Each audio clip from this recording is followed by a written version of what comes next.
इस प्रकार श्री रामचंद्र जी को प्रणाम कर प्रसन्न हो श्री महादेव जी अमृत समान मधुर वचन बोले।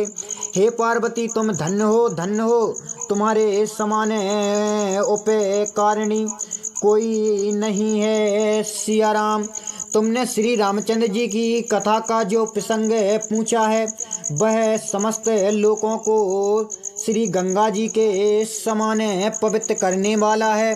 तुम रामचंद्र जी की श्री चरणानुरागी हो, क्योंकि तुमने संसार की भलाई के लिए प्रश्न किया है। सिया राम, मेरे विचार में हे पार्वती, भगवान श्री रामचंद्र जी की कृपा से 100 जन्म में भी तुम्हारे मन में शोक मोह संदेह और भ्रम मेरे जाने में कुछ नहीं है। सिया राम, यद्यपि इसमें कुछ शंका नहीं है, तदपि तुमने ऐसी शंका की है कि जिसके कहने और सुनने से सबकी भलाई हो।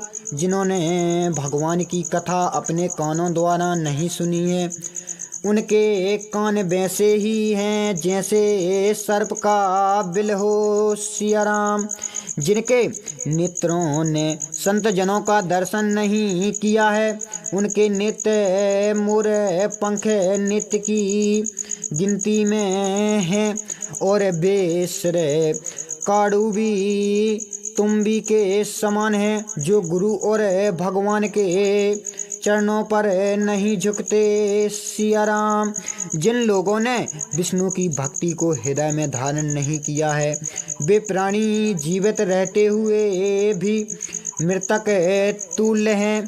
जो मनुष्य श्री रामचंद्र जी का गुणानुवाद नहीं करते, उनकी जीभ मेढक की जीभ के समान है। सिया राम, वह छाती वज्र से भी कठोर है। जो भागवत चरित्र श्रवण कर प्रसन्न नहीं होते।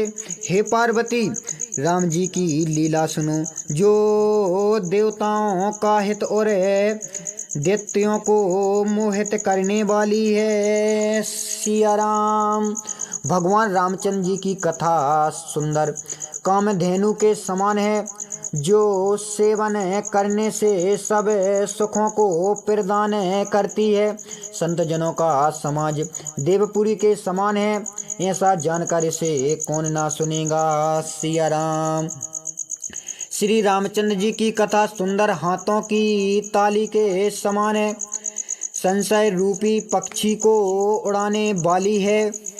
श्री राम कथा कलयुग रूपी वृक्ष के लिए कुल्हाड़ी के समान है। हे पार्वती, सादर सुनो। सिया राम, वेदों में राम के नाम गुण सुंदर चरित्र जन्म कर्म अगणित रूप में वर्णित हैं, और जैसे भगवान राम अनेक हैं, वैसे ही उनकी अनेक प्रकार की कथा और कीर्ति भी हैं। सिया राम, तदपि जैसा वेदों में वर्णित है और जैसी मेरी बुद्धि है, तुम्हारी अत्यंत उत्कंठा देखकर अवश्य कहूँगा। हे शैलपुत्री, यह तुम्हारा प्रश्न सरल, सुंदर और मान्य संतों को सुख देने वाला है, अतः यह मुझे भाया है। सिया राम, हे पार्वती, मुझे तुम्हारी एक ही बात नहीं भाती है, यद्यपि हे भवानी, यह तुमने मोह के बस कहा है। जो प्रश्न तुमने किया है कि क्या राम है कोई दूसरे हैं, जिनका वेद गान करते हैं और जिन्हें मुनिजन ध्यान में धारण करते हैं। सिया राम, ऐसा तो वे नीच मनुष्य करते हैं, जो सुनते हैं और जिन्हें मोह रूपी पिशाच ने ग्रस लिया हो, और जो ऐसे पाखंडी मनुष्य हैं कि जिनकी भगवान के चरणों में प्रीति नहीं है, वे सत्य असत्य भेद को नहीं जानते क्योंकि सिया राम वे मूर्ख अज्ञानी अभोग और ज्ञान चक्षु विहीन हैं, जिनके मन रूपी दर्पण पर विषय रूपी कई लगी हुई है और वे विषयों में लीन लंपट कपटी और विशेष कुटिल हैं, जिन्होंने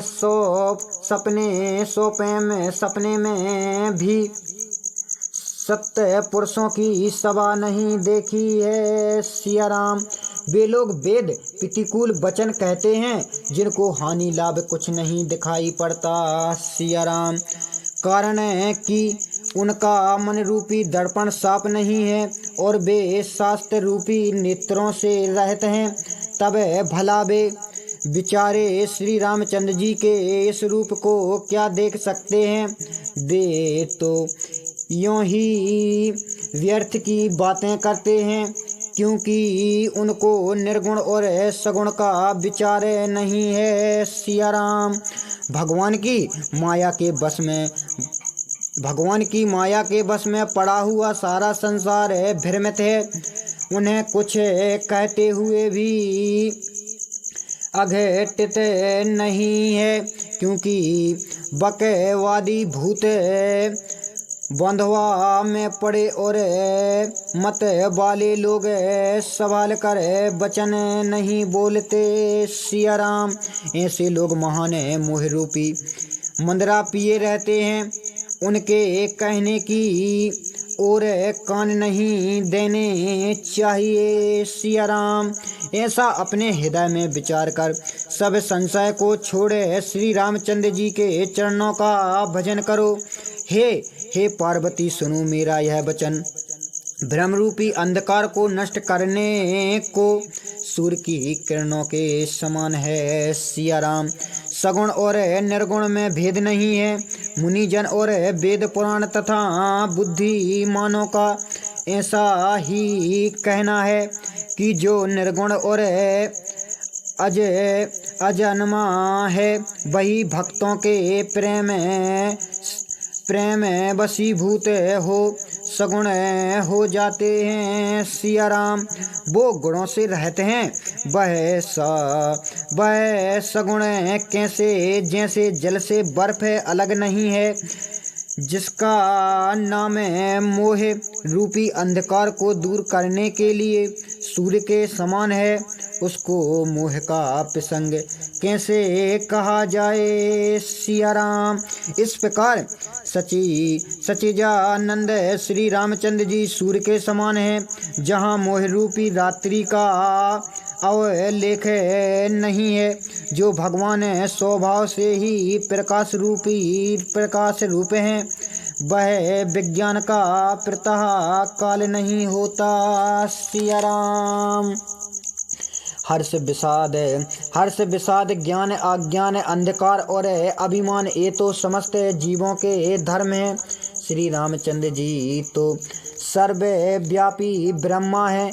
संसार जानता है कि ये परमानंद स्वरूप भगवान सबसे परे और पुराण पुरुषोत्तम है। सिया राम वही पुरुषों में प्रसिद्ध पुरुष प्रकाश की खानी और प्रगट स्वामी हैं। वे ही रघुकुल मणि श्री रामचंद्र जी हमारे स्वामी हैं। ऐसा कहकर शिव जी ने सिर झुका लिया। सिया राम अज्ञानी अपने भ्रम को नहीं समझते और वे मूर्ख श्री रामचंद्र जी पर दोषारोपण करते हैं। जैसे आकाश में बादल रूपी पर्दा देखकर कुविचारी मनुष्य कह दिया करते हैं कि सूर्य छिप गया है। सिया राम जो मनुष्य आँख पर अंगुली लगाकर देखता है, उसको दो चंद्रमा दिखाई पड़ते हैं। हे पार्वती राम जी के विषय में मोह करना ऐसा ही है कि जैसे आकाश में धुआं और धूलि रूप अंधकार है, ऐसे ही विषय के मोह में पड़ा हुआ पड़ा हुआ मन मालिन हो रहा है। सिया राम। ये तो शब्द के विषय इंद्रियां सहित देवता और जीव एक से एक सयाने एवं चतुर हैं, परंतु जो इन्हें सबके परम प्रकाशक हैं, जिनका आदि अंत कुछ भी नहीं है, वे ही आनंदित और अवध के राजा श्री रामचंद्र जी हैं। सिया राम। जगत प्रकाश हैं और श्री रामचंद्र जी इसका प्रकाश करने वाले, माया के स्वामी, ज्ञान और गुणों के घर हैं। उन्हीं की सत्यता से यह जड़ रूपी माया मोह की सहायता पाकर सत्य के समान जान पड़ती है। सिया राम। जैसे जैसे सीप में चांदी का और सूर्य की किरणों में जल का भास होता है, और जो कि ये दोनों ही बातें तेरे काल में अत्यंत हैं, तो भी इस संदेह को कोई टाल नहीं सकता। सिया राम। इसी प्रकार संसार भगवान के आश्रित रहता है और असत्य होते हुए भी दुख देता रहता है। जैसे कोई स्वप्न में किसी का सिर काट लेवे तो बिना जागे उसका दुख दूर नहीं होता, वैसे ही संसार से बिना जगत हुए दुखों का नाश नहीं होता। सिया राम। हे पार्वती, जिनकी कृपा से ऐसा भ्रम नष्ट हो जाता है, वही कृपा करने वाले श्री रामचंद्र जी हैं, जिसका आदि अंत कोई ना पा सकता है, जिसके संबंध में वेद भी यही वर्णन करते हैं कि सिया राम, वह बिना पैरों के चलता है और बिना हाथ के ही नाना प्रकार के कार्य करता है। वह बिना मुख के संपूर्ण रसों को भोगता है और बिना वाणी के बोलता है, तथा जो बड़ा योगी है